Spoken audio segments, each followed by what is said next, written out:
Hello everyone, welcome back to my channel. কেমন আছো তোমরা সবাই? আশা করি সবাই ভালো আছো, আমরাও কিন্তু বেশ ভালো আছি।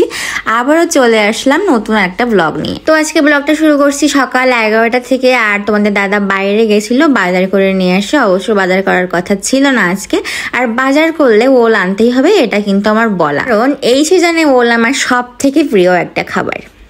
তো আজ কিন্তু ছিল খুশির জন্মদিন। তো খুশিকে আমি সকালবেলা একবার নিয়ে আসছিলাম, তখনও স্নান করেনি। ভেবেছিলাম যে স্নান করার পরে ওকে ড্রেসটা পরিয়ে দেবো। আমরা গতদিন মার্কেটে গেছিলাম, ওর জন্য ড্রেসটা নিয়ে আসছিলাম। তো ভাবলাম যে স্নানের পরে ড্রেসটা ওকে ডেকে এনে পরিয়ে দেবো।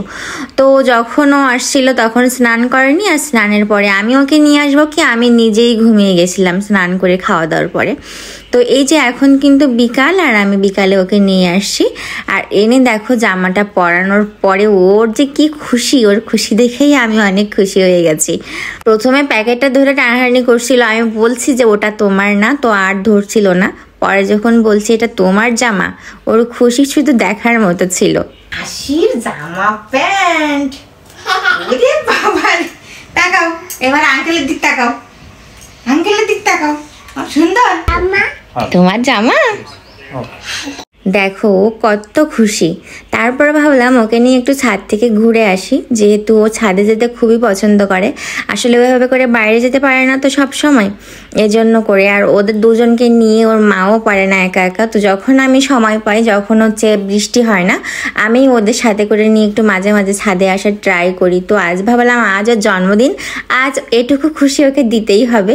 তো এই ছাতাটা কিন্তু ওর বাবা কিনে দিয়েছে, সেখান থেকেই হাতে করে নিয়ে আছে। আর এই যে আমি খুশিকে নিয়ে চলে আসছি, আর ওদিকে ও চিৎকার করে ওর মাকে ডেকে নিয়ে চলে আসছে, ও থাকবেই না রুমে। তারপরে এই যে দেখো এদিকে চলে আসছে ইতিকা, খুশির জন্মদিনে সে ইনভাইটেড। কে আস্তে আস্তেই কিন্তু বলছিল যে হচ্ছে আন্টি আমাকে একটু সাজিয়ে দিতে হবে। তো আমার কাছে তার খুব সাজার ইচ্ছা। তো আজ আবার বার্থডে পার্টিতে অ্যাটেন্ড করবে সে, তো তার কিন্তু খুব সাজতে হবে। তো এই যে তাকে সাজিয়ে দিলাম, আর সে কিন্তু খুবই খুশি সাজুগুজু করে। তো সাজুগুজুর পরে এখানে কিন্তু ফটোশ্যুট চলছে, তার মা তাকে একটু ফটোশ্যুট করে নিচ্ছে। আর এখনকার বাচ্চারা যা এক্সপার্ট, ফটো তোলার সময় বলা লাগে না এইভাবে পোজ দাও ওভাবে পোজ দাও। তারপরে আমরা কিন্তু চলে এসেছি খুশিদের রুমে, আর একটু পরেই কেক কাটা শুরু হবে। আর এই যে দেখো হাসি হচ্ছে তোমাদের দাদার কোলে, খুশির ছোট বোন, সে তার আঙ্কেলের কোলে বসে আছে। আর এদিকে আমি একটু মোমবাতিগুলো সাজানোর ট্রাই করছিলাম। তো এরপরেই কিন্তু কেক কাটাকাটি শুরু হবে। এদিকে আন্টিও চলে এসেছে।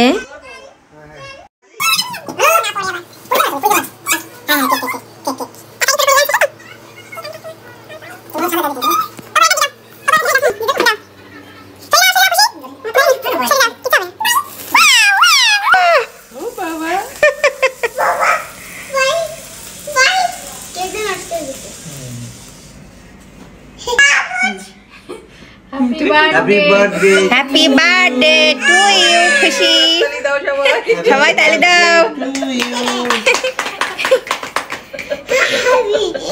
হ্যাপি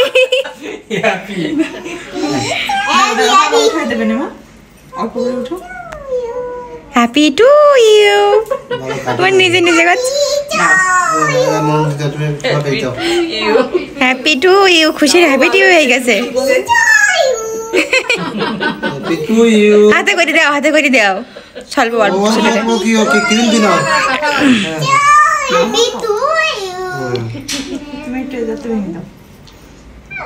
কিছু সময় ওইটাই দিলাম, অরিজিনাল অডিওই দিলাম, কারণ ভয়েস ওভার করে ওই সময়ের আনন্দটা আসলে প্রকাশ করা যায় না। তো এই যে কেক কাটাকাটি হয়ে গেল, সবাই খুব খুশি, খুশিও ভীষণ খুশি। হচ্ছে কেক খাওয়ার পালা, আর কেকটা এবার কেটে কেটে বন্টন করতে হবে, এটা আমার দায়িত্ব। তাই আমি এটা সুন্দর করে পিস পিস করে নিচ্ছিলাম। অনুষ্ঠানটা ছোট হলেও অনেক বেশি মজা করেছে খুশি, এটাই অনেক, সবাই খুব মজা করেছে। নিজেদের ভিতরে ছোটোখাটো একটা অনুষ্ঠান হয়ে গেছে। তো এই যে আজকের দিনটা কিন্তু অনেক সুন্দরভাবে কেটে গেছে আমাদের সবার খুশির জন্মদিনের জন্য, সবাই খুশি খুশি হয়ে গেছে। ভিডিওটা আর বেশি লং করছি না, কেমন লাগলো অবশ্যই জানিও, ভালো লাগলে লাইক কমেন্ট শেয়ার আর একটা ফলো দিয়ে যেও, যারা ইউটিউব থেকে দেখছো তারা চ্যানেলটা সাবস্ক্রাইব করে যেও যদি ভালো লাগে। দেখা হচ্ছে নেক্সট দিন নেক্সট ব্লগ নিয়ে, সেই পর্যন্ত সবাই সুস্থ থেকো, টাটা।